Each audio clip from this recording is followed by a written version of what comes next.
José Manuel, vamos a hablar con José Manuel Manríquez, médico epidemiólogo y académico del Instituto de Salud Pública de la Universidad Austral con respecto a la crisis sanitaria y también a minutos. Hay que recordarles de que conozcamos un nuevo reporte diario por parte de la autoridad sanitaria. Muchísimas gracias por acompañarnos, doctor. Bienvenido. ¿Qué tal? Hola, muchas gracias por la invitación y buenos días.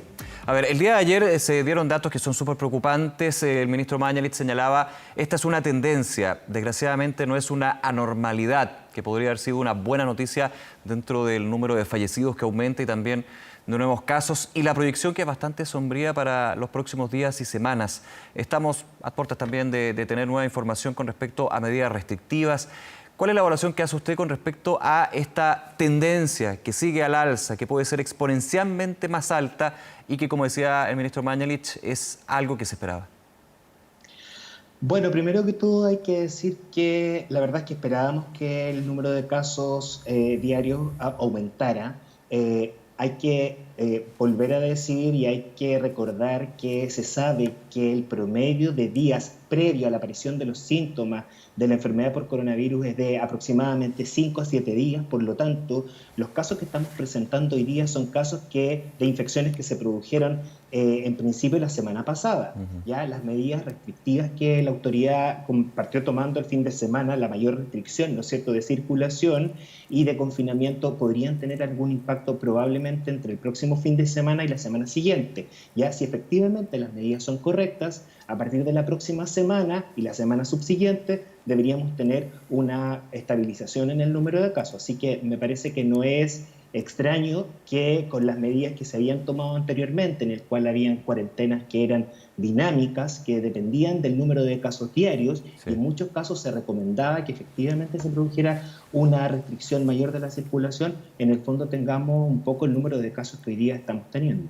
Claro, por eso es importante los datos que se van entregando día a día, más allá de la cifra, y recordar que las cifras son personas fallecidas, son personas contagiadas, son pacientes críticos, pero va mostrando cómo se comporta esto y también la obligación de que las personas sigan las medidas restrictivas.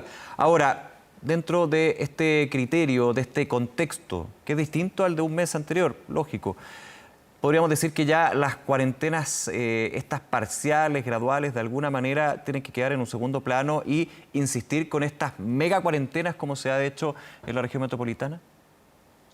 En algunos países del mundo las cuarentenas dinámicas, la verdad es que han sido muy efectivas, pero en los países en donde las cuarentenas han sido muy efectivas, la verdad es que existe mucho más acceso a información de cómo es el comportamiento comunitario del virus. Por ejemplo, en algunos países como en Islandia o en países como en Bélgica, donde efectivamente esta ha sido la medida, lo que se ha hecho es hacer un monitoreo comunitario, lo que implica no solamente saber cuál es el número de casos que ocurren en esa comunidad, sino que además hacer una vigilancia activa, una búsqueda activa de casos a través de diagnósticos, por ejemplo, a través de test rápidos en las comunidades y además el conocimiento que existe de cuáles son las dinámicas sociales, de cuáles son, ¿no es cierto?, los criterios de vulnerabilidad que existen en una población. Por ejemplo, si nosotros supiéramos que efectivamente después de hacer un monitoreo hay pocos casos en una comunidad y que además esa comunidad no va a salir porque efectivamente su trabajo le permite estar en casa, que es una situación que hoy día hemos visto en los últimos días que se ha hecho muy presente en los medios, ¿verdad? Personas que no pueden cumplir con la cuarentena porque tienen que salir a trabajar. Teniendo información como esa es mucho más probable y mucho más fácil poder planificar territorialmente en el nivel local una medida distinta a la que se está tomando hoy día. Sin embargo, sin tener esa información, sin hacer un adecuado monitoreo comunitario, es muy difícil poder pensar en una actividad mucho más dinámica y en ese caso lo que está recomendado es a pedir una cuarentena mucho más radical y mucho más total como está sucediendo hoy día en las comunas que tienen mayor incidencia de casos de infección por coronavirus.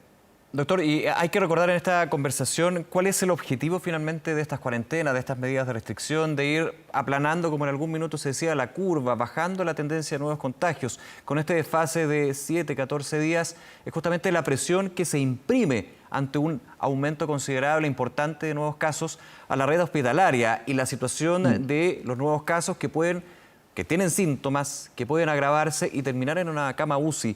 Estamos llegando al borde del colapso, se ha dicho, en el sistema de salud público, también hay preocupación por el sistema de salud privado, hay una resolución del gobierno para que haya una reconversión de camas, se dupliquen en el sistema de clínicas. ¿Cómo evalúa usted lo que es esa medida, los tiempos y el contexto ante lo que estamos esperando, que son cifras bien dramáticas, bien negativas? Mm. Bueno, la verdad es que llama la atención, por ejemplo, que la medida, me parece que es una medida muy adecuada, la de la reconversión de camas. Hoy día es necesario tener una claridad respecto a cuál es el número total de camas críticas que existe en el país para poder hacer uso frente a una situación de mayor gravedad como la que estamos teniendo en estos días, que es la que eventualmente podría suceder. Hay que recordar que desde que se produce, ¿no es cierto?, desde el inicio de los síntomas de infección por coronavirus, se estima que entre 5 a 7 días las personas que realmente van a requerir el uso de cama crítica, que podría ser un número cercano al 20%, en algunos países ha sido cercano al 20%, entonces la van a requerir. Ya, por lo tanto, si hoy día estamos teniendo 3.500 casos en un día, es posible que la próxima semana muchos de esos casos requieran el uso de cama crítica. Y lo que además es muy complejo es que las personas que están entrando por infección de coronavirus están ocupando muchos días de cama. Ya en algunos casos la ocupación de día cama crítica puede ser superior a 2 a 3 semanas. La entrada de camas críticas al sistema con la adecuada ventilación mecánica y las adecuadas medidas de contención, por supuesto que son mucho menores a esa capacidad. Por lo tanto, es necesario tener un registro nacional adecuado, acelerar la reconversión de camas en el sector público para que pueda ser utilizado por cualquier persona que lo necesite. Y a mí me parece que la otra medida que es muy importante es asegurar, ir mejorando, ir avanzando en el mejoramiento de las condiciones que permiten que las personas puedan cumplir realmente de una cuarentena.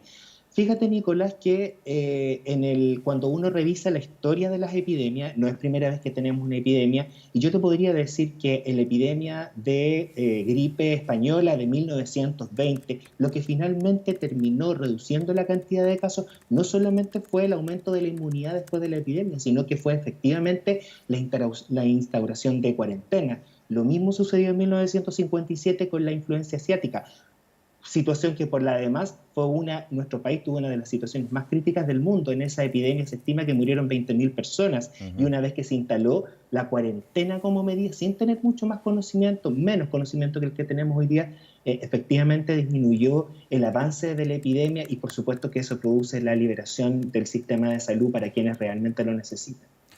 Sí, ahora, la historia ayuda justamente, pero recordando que este es un fenómeno, una pandemia totalmente nueva y que se va conociendo día a día y justamente la incertidumbre se reduce a ir aprendiendo de este SARS-CoV-2. Pero quiero ir a ese punto, ¿la historia de otras epidemias ha generado una infraestructura, una memoria para poder aplicarse en una situación completamente nueva? Bueno, la verdad es que hace poquitos días atrás justamente apareció, digamos, tuve la oportunidad de leer un artículo sobre la influenza asiática y la expresión en Chile. Desgraciadamente hoy día se están haciendo reconstrucciones a través de modelamientos matemáticos, a través de software específicos, estadísticos, porque desgraciadamente cuando ocurrieron esas epidemias no existía un registro de casos como el que hoy día es posible de hacer. En ese artículo, una de las cosas que en realidad más claramente quedaron expresadas es que cuando uno hace revisión de las personas, de los casos y también de las personas que murieron, producto de la influenza asiática de 1957, que en Chile se presentó entre 1957 y el 59, podemos decir que francamente son las personas con mayor vulnerabilidad social y las personas con mayor pobreza. Es más, se estima que los países más pobres tuvieron 3 a 5 veces más muerte que los países más ricos. Por lo tanto, podríamos decir que esa estimación nos permite pensar que en una situación de epidemia siempre la vulnerabilidad es la que está orientando hacia dónde va a ir la mortalidad y hacia dónde se va a presentar los casos más graves. Ahora, hoy día tenemos también el conocimiento de la situación que sucede en el mundo, lo que nos permite poder avanzar y nos permite prepararnos para lo que puede pasar en las Doctor. siguientes semanas, cosa que antes no sucedía. Sí, doctor Manrique, justamente lo lleva a eso, desde la historia, pero también desde el presente. Y más que el presente, la visión a futuro que nos entrega Europa, que nos entrega Asia, que tan adelantados en términos de tiempo con respecto a nosotros. ¿Es aplicable esa experiencia comparada? Claro, hay que tener cuidado. Lo que sucedió en Nueva Zelanda, por ejemplo, en términos del virus, claro, puede ser asimilable, pero no cuando pensamos que el sistema de salud es completamente distinto, el tema de seguridad social, el llamado también a quedarse en casa. Hay que también tener cuidado en eso, en hacer comparaciones y tomar experiencias de otros países, ¿no? Hay que tener cuidado, pero desgraciadamente es la única información que tenemos hoy día que nos permite anticiparnos. Cuando se hicieron las primeras proyecciones respecto a cómo iba a ser, cómo se iba a comportar la epidemia, se utilizaron datos de la epidemia tanto en China como en algunos modelos utilizaron los datos de China y en otros casos los modelos utilizaron los datos de Italia, ya situaciones que no son comparables por una serie de circunstancias, entre ellas porque realmente la epidemia caló en términos del número de casos mucho más a adultos mayores y que fueron los más afectados y que hasta el día de hoy todavía siguen habiendo muchos más muertos. En Chile los mayores de 65 años han representado aproximadamente un 9% de los casos totales desde que partió la epidemia y eso probablemente es lo que ha mantenido una letalidad bastante menor que la que se presentaba en esos países.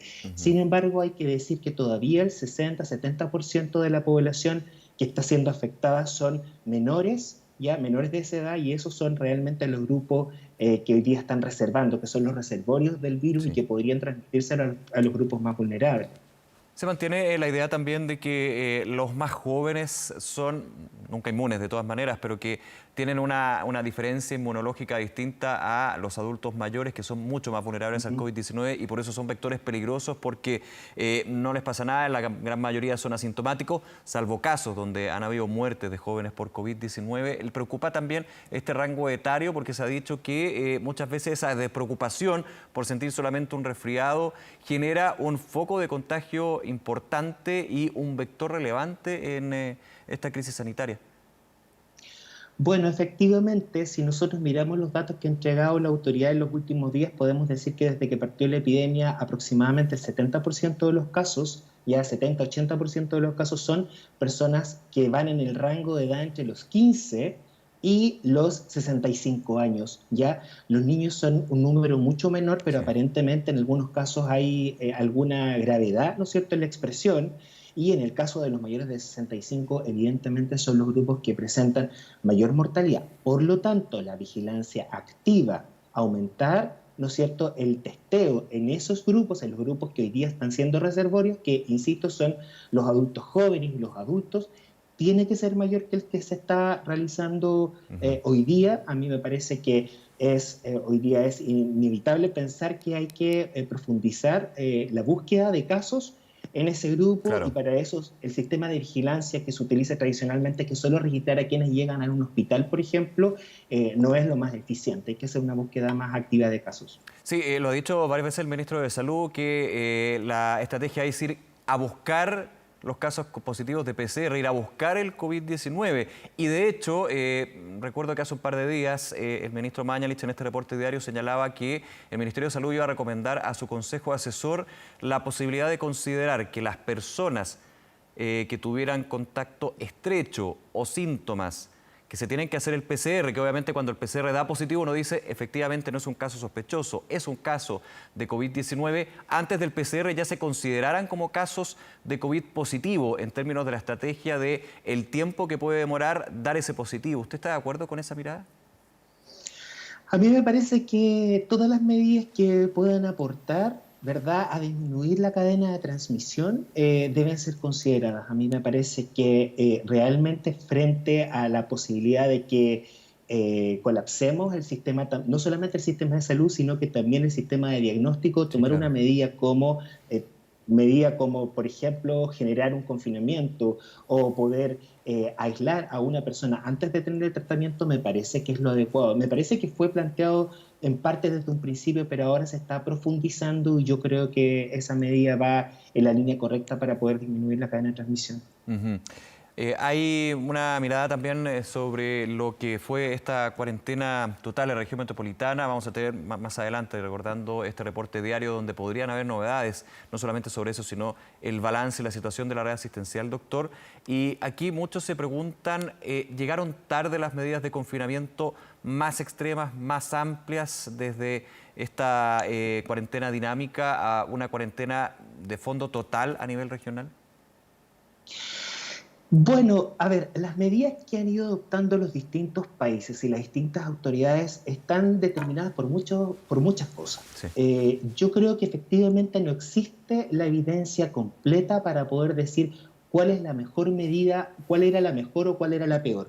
Desgraciadamente estamos aprendiendo lecciones. Ahora, en nuestra opinión, en mi opinión, y también del gremio en el cual yo participo, que es la del Colegio Médico, por ejemplo, nosotros hicimos la recomendación de que mientras no tuviéramos la suficiente evidencia para poder decir cuál era la mejor medida, era mejor avanzar en una cuarentena más amplia y más radical, en una medida de confinamiento mucho más radical que la que realmente se tomó en un principio. Hay que recordar que hace 2 semanas, la verdad es que con las cuarentenas parceladas en algunas zonas de la capital y en algunas otras zonas del país, la verdad es que había mucha gente que estaba saliendo en la calle, Sí. había muchas actividades que se estaban realizando y que probablemente determinaron el aumento de casos que hoy día tenemos. Por lo tanto, podríamos decir que podríamos haber tomado una medida preventiva y haber iniciado la cuarentena total algunas semanas antes. Eso no se hizo. La verdad es que yo creo que más que hoy día decir por qué no se hizo, por qué no se tomaron las medidas, es que realmente se avance en lo que está demostrando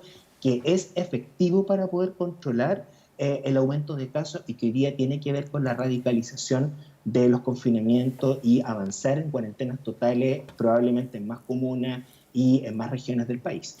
Hablábamos de la detección y el testeo y hace 3 semanas, para ser exacto, el ministro Mañalich apuntaba a que, bueno, cuando se hacía de hecho el desglose entre casos nuevos, sintomáticos y asintomáticos, se empezaba a dar el dato de los asintomáticos, que siempre ha estado muy por debajo de los sintomáticos, hay que decirlo, y eso es lo preocupante también. Hablaba de la necesidad que en algún minuto, mediano o largo plazo, íbamos a tener que también entrar a una etapa de detección masiva a través de test de anticuerpos, que son muy distintos al PCR, eso está claro, pero de alguna manera ver quiénes son asintomáticos, quiénes son vectores del virus y cómo de alguna manera ir aislándolos.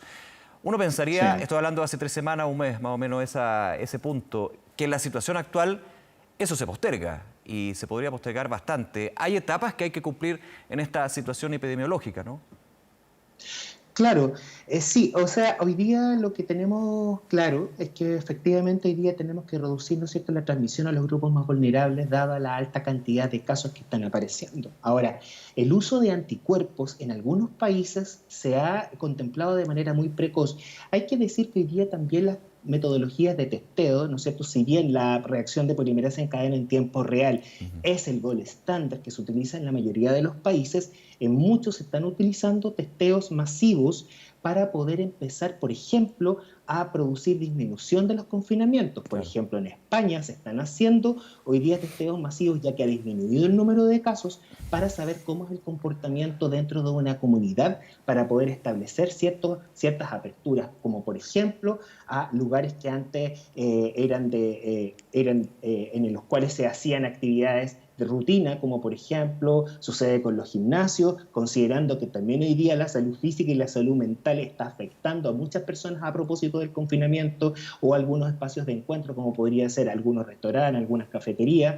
En algunos casos se están estableciendo esas medidas. Por lo tanto, a mí me parece que una vez que lleguemos a la meseta, que debiera suceder dentro de las próximas 2 semanas, esperamos que sea así y que no siga un aumento, ya hay que empezar a planificar cómo se va a hacer el testeo de nivel masivo, y eso implica realmente hacer medición de anticuerpos, porque es imposible hacer testeo masivo a través de la detección del virus con la reacción de polimerasa en cadena. Es realmente Sí. algo que sería imposible, y eso ya se está haciendo en varios países, como te decía.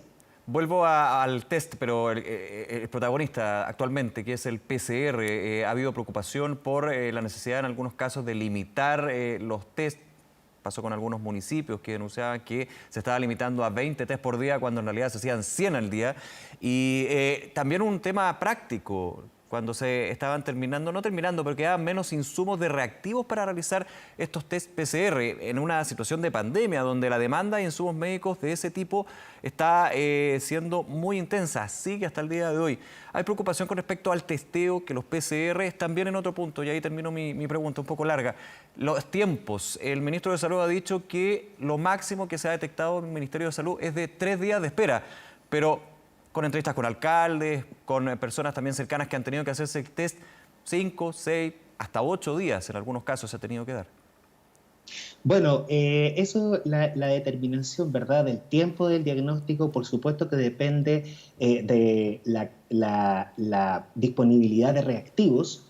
Hay que decir que hace algunas semanas el laboratorio de Roche, que es uno de los laboratorios que participa, ¿no es cierto?, alemán, que Sí. participa en la distribución de elementos para poder para poder determinar, ¿verdad?, la presencia o no del virus. La verdad es que estableció que efectivamente iba a tener que colocar limitaciones a la venta, porque la verdad es que no estaban teniendo la cantidad de reactivos suficientes incluso para poder hacerlo dentro de su país.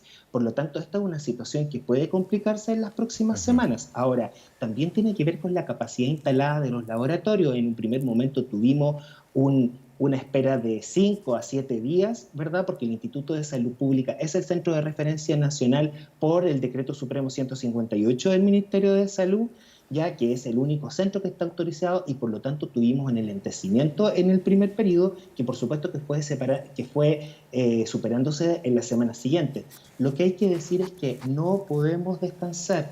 El testeo tiene que ir aumentándose. Se han aumentado sin lugar a dudas la cantidad de lugares donde es posible poder hacer el diagnóstico a través de reacción de polimerasa en cadena, pero eso no debe ser un límite hoy día. Debemos seguir aumentando y probablemente ya es el momento de mirar si es posible integrar la detección de anticuerpos para poder hacer Ujú. diagnósticos, porque de otra manera no va a ser posible Sí. hacer la cantidad de testeo suficiente en las próximas semanas. ¿Y usted cree, doctor en Manríquez, que es el momento para los test de anticuerpos en ese sentido? Que claro, terminan siendo un gran complemento, un gran apoyo, que pueden tener un margen mayor claramente que el PCR, pero permiten identificar quién tiene o tuvo este SARS-CoV-2 y justamente poder detectar, que es parte de la estrategia vital de el tema en términos epidemiológicos.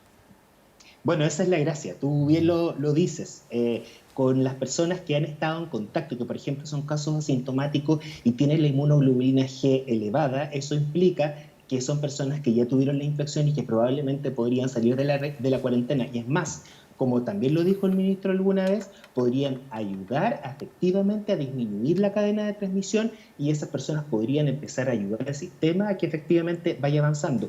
Yo creo que es cierto que a algunas personas les preocupa, algunos especialistas les preocupa la poca capacidad diagnóstica que pueden tener algunos test de anticuerpos. Hay que decir que para que un test de anticuerpos tenga la misma posibilidad de poder diagnosticar, como sucede con la reacción de polimerasa en cadena, requiere hacer un estudio, una evaluación, ¿verdad?, de la capacidad de la prueba diagnóstica propiamente tal, y eso demora tiempo, y este es un virus que estamos conociendo hace algunos meses, no lo conocíamos desde antes, por lo tanto no había la capacidad instalada para poder hacer los estudios suficientes y hacer diagnóstico con anticuerpos. Sin embargo, yo creo que hoy día ya estamos llegando a un nivel en el cual podría colapsar la capacidad diagnóstica del sistema, y por otro lado podemos, en el caso de que las personas salgan positivas, aportar. Claro, es cierto que algunas personas pudieran ser positivas y no aparecer en el anticuerpo. Ese es uno de los problemas que tiene. Sin embargo, para las personas que son positivas y que salgan positivas, efectivamente son personas que podríamos colocar en cuarentena, y si ya tuvieron la infección, entonces podrían aportar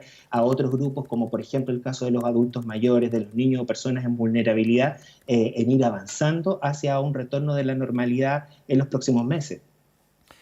Bien, doctor Manríquez, una conversación muy interesante, todos los puntos a la espera de la nueva información con respecto a esta crisis sanitaria en el país. Agradecerle todos estos minutos con nosotros y que tenga un muy buen día. Nos vemos.